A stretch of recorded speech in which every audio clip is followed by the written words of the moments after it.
Hello guys! Welcome back to my channel! Alright, sa mga nag-i-invest po sa US stocks dyan, mabilis na mabilis lang po, no? Ito na daw ang stock na susunod na lilipad. Ito na daw ang next multi-bagger after Nvidia. Okay, tingnan nga po natin kung sino yung stock na to.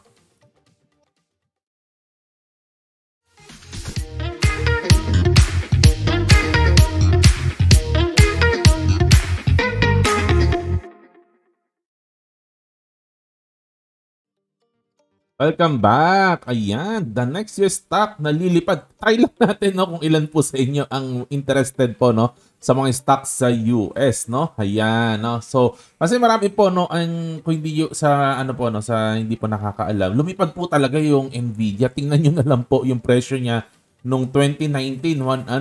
Nasa 4 na piso. Tingnan nyo naman yun, 118 pesos.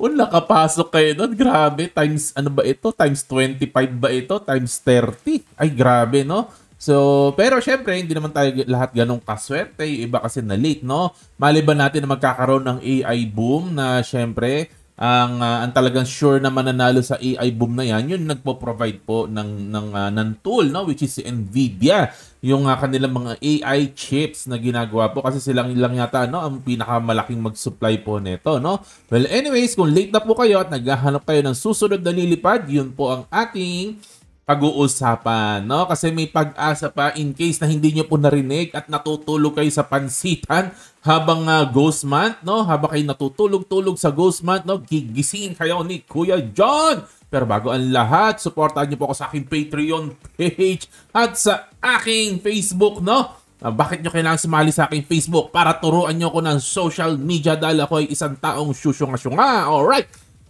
Diretso po tayo.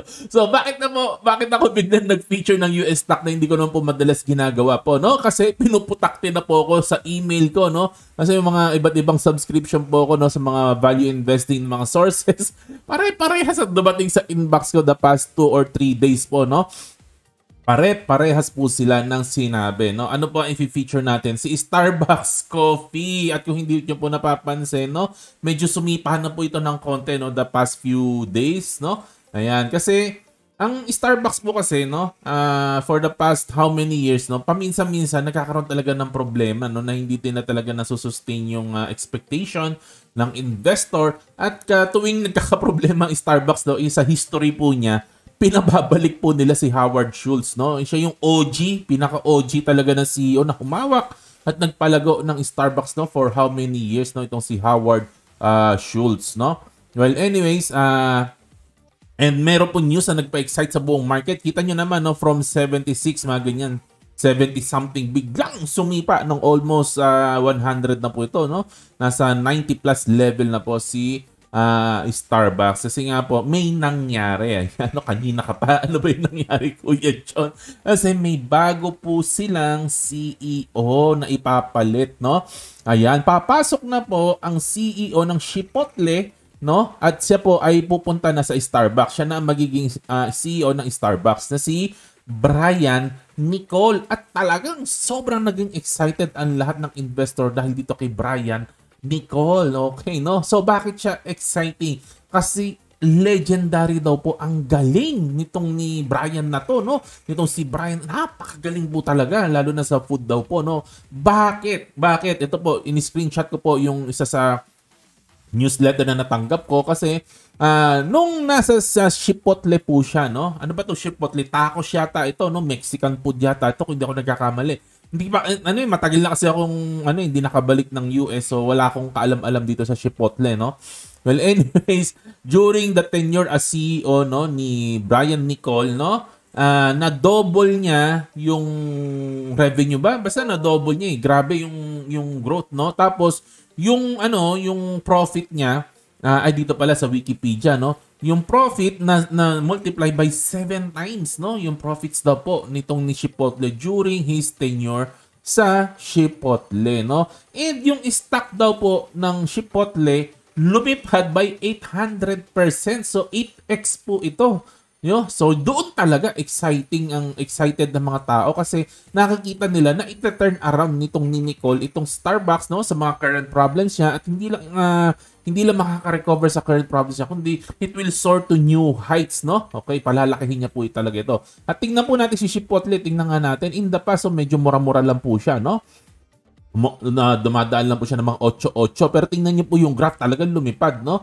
Nung si Chipotle, nung si Nicole na ang pumasok, ngayon nasa $51 na po per share si Chipotle. Of course, nagkaroon ng konting drop kasi iniwan na siya ni Brian Nichols. Kaya medyo bumaba ng konti, no? Pero talagang makikita po natin, tumaas po talaga ang stock ng Chipotle under his leadership, no? Mukhang magaling po talaga ang CEO na to. So purely talagang yung faith talaga sa management ang tinitingnan. Kasi syempre, no, yung core business, maraming pwedeng tweaking na gawin po dito yung CEO. We don't know, no, kung anong gagawin niya dong tweak dito para mapaganda niya pa yung negosyo ng Starbucks, no. Pero ano lang po natin, no, stock lang natin ng konti si Brian Nicole sa kanyang mga social media account. So tingnan naman po natin, no. So before joining Chipotle, no, nasa Taco Bell siya, no. And Yum Brands, no, Taco Bell, ganyan. So ang galing, mahaba talaga ang experience niya, no, sa food industry. Kaya talagang master naman. Hindi siya yung tipong magaling na CEO pero ibang industry. Pag ganun kasi delikado 'yun.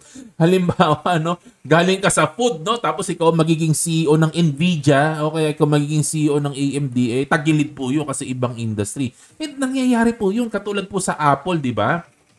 Nung nagkakaproblema yung Apple dati, ang kinuha nilang CEO ng ibang industry. Kaya hindi gumana eh. Ibang industry kasi. Pero to si Brian Nicole, same industry. Food din ang tinitira niya. Kaya talagang maganda ang expectation ng market, no, na sana magdoble, triple, quadruple, quintuple ang profits po ng Starbucks under his leadership, no. Pero of course, hindi ko po tinignan ng financials ng Starbucks at hindi ko po masyadong tinignan, no. This is just purely expectation, no, from the new management. So, very experienced sa food industry. So, anong tingin nyo, guys, no? Maganda ba itong Starbucks? Ito na ba ang susunod na lilipad? Comment po kayo sa baba dyan, no? At hanggang doon lang ang daldalan natin. Basahin nyo na lang po mga disclaimer natin. General education lang po to. Like, subscribe, share, hit the notification bell. Kung tayo sa baba, God bless po sa inyo. To God be the glory. Happy investing. Bye-bye.